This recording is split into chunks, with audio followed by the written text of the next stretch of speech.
Енді қараңыздар, ИП-ның океті 47910 ба? Бұл окет Каспий, Озон, Вайлбурспен айналысатын океттер. Көп кәсіпкерлер осыны ашып алады да, бірақ Каспий пайда ашады. Бірақ бұл окет наличка өтпейтін окет. Сен Каспий кассаны ашасың, бірақ Каспий кассаны ашқанның өзінде ол екіге бөлініп кетеді. Біреу фискальный чек, немесе не является фискальным чеком деп. Яғни сіз осы окетпен аша қойыңыз, бірақ наличкамен сіз қабылдамайсыз. Почему? Өйткені Каспий, Озон, Вайлбурстың бәрі тек қана онлайн өтеді. Кассовый аппараттың өзі сіздер фискальный чек болу үшін онлайн кассовый аппаратты қосу керексіз.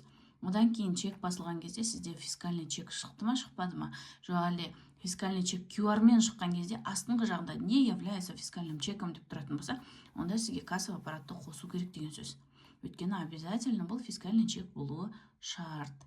Осы жерде ұсталмаңыздар, мұқият болыңыздар, және тексермеген болсаңыздар, мына нюансты тексеріп қойыңыздар. Парақшам пайдалы болсын, тіркеліп қойыңыздар, ИП-сы барларға жіберіп қойыңыздар, біле жүрсін.